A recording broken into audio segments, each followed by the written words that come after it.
Hey, what's up YouTube? My name is Camilla Aaron. I make YouTube videos. I try to upload. I haven't been uploading as frequently, but I try to upload at least 2 to 3 times a month. I make videos pretty much exclusively related to transsexual topics, transgender news, transgender day in the life, transgender experiences, and I share my experiences. I have so many different ideas for videos, but so little time to film. Just up front, if you're watching this far, I am what I would consider a moderate stance politically. I'm very moderate. I take a moderate stance on politics. I'm neither extremely conservative nor am I extremely woke. I'm one of those people that believe you're born one gender and you're gonna die that gender. You can't change your sex, but medicine can allow you to develop secondary sex characteristics of the opposite sex that you were born as well as having medical treatments like cosmetic work to change, like for instance, removing facial hair or having facial feminization surgeries. There's all different types of stuff. What I'm going to be talking about today, though, is something that I would consider a big deal for most people who are newer to transition, and that actually is talking about being trans in the workplace, what it's like, and pros, cons, and what I found works best for me after being out and open in my private life, but not being out and open in my work life. What's weird is majority of people don't know I'm trans where I currently work. I'm intersex, and I usually use that identifier more so than being a transgender woman because I do have that persistent Müllerian duct syndrome. I genetically am more female than I am male, but at work I just more or less live as if I was a regular woman. What's not very difficult once you're further along in your transition.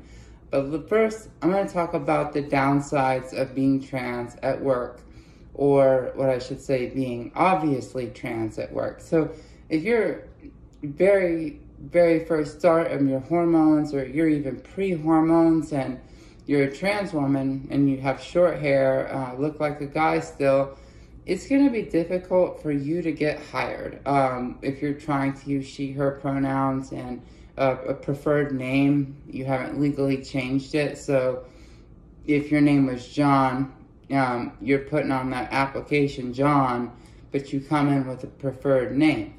Now, there are a lot of employers that are very open-minded that will work with you and put your preferred name on your name tag, but it's almost impossible to escape the fact that you are trans and you're going to be seen as such. And when you're early in transition, that can make finding a job incredibly hard, like incredibly hard. You can pass 50% and it's still incredibly hard. Unless you've had facial work and been on hormones and legally changed all your documentation to female and to a female name, it's going to be hard to get taken seriously in the workplace. And I'm saying this out of a place of love. I'm not saying that if you don't pass, you're not legitimate. That's not what I'm getting at. What I'm getting at is if you don't look the part, it's almost easier to continue playing your male role at work until you do look the part. If you're early in transition, you're not going to have a good likelihood of being hired unless you live in a super liberal state, in a super liberal county. It's going to be very hard. Like, I live in Atlanta, Georgia. Now, it's a more open-minded area for the South, but it's still the South. I have a lot of friends that are trans that can't get hired very easy. They can go on 9, 10, 15 interviews, and the interviews go well, but they just don't get calls back. Whereas me, I interview, I usually get a job. I usually am offered a job when I go into an interview. Within a couple interviews, I find a job. It's not that hard. Yes, I'm college educated. Yes, I'm trilingual. But even that aside, I've been in transition long enough where I am seen as a female. Even though I may not pass or sound 100% like a natural-born female, I pass enough in society to be seen as a female, and where most of my coworkers don't know that I have any sort of trans identity to myself. It's something that has taken me 12, 13 years to get to, but I'm at that point in my life where I more or less had to fake it till I make it. A lot of years I went jobless. When I first started transitioning, this was a long time ago, closer to 15 years ago, 13 years ago to be specific. It was a lot harder back then to be hired looking very androgynous. So I started out my transition with short hair. I had quite a bit of facial hair like I hadn't had. I'm not wearing foundation. I don't grow facial hair. This is like no foundation. But I used to have a very thick beard and had to get that removed. So with that being said, it did make getting hired harder. It's just, you have to work on your presentation. And you really have to just draw a line of pros and cons of working as a woman or pros and cons of just continuing working as a guy. And if you're not mentally, emotionally, and spiritually ready to get backlash from your preferred gender, like being misgendered, being more or less stigmatized by your coworkers, and everyone giving you the silence treatment, it's easier just to work as the gender you were born as until you've developed enough to where you can find another job and start over fresh. I would work on changing your name legally, changing your sex legally on your driver's license, on your birth certificate.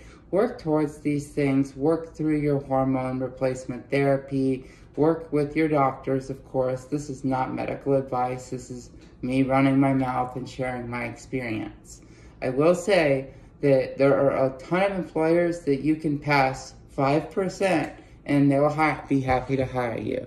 There are some very open-minded employers, but most aren't that open-minded, and even if your employers are, chances are you're gonna have a few coworkers that are just not very polite to you, and that does happen. So I'm upfront, and this video may come off as seeming very pessimistic, but this is just me being very realistic, and it's not exactly what's all happened to me, but it's what I've seen happen to like so many of my friends that it sucks watching friends go on interview after interview, having the experience, having the education, but now that they're trans, no one's hiring them because they don't pass enough.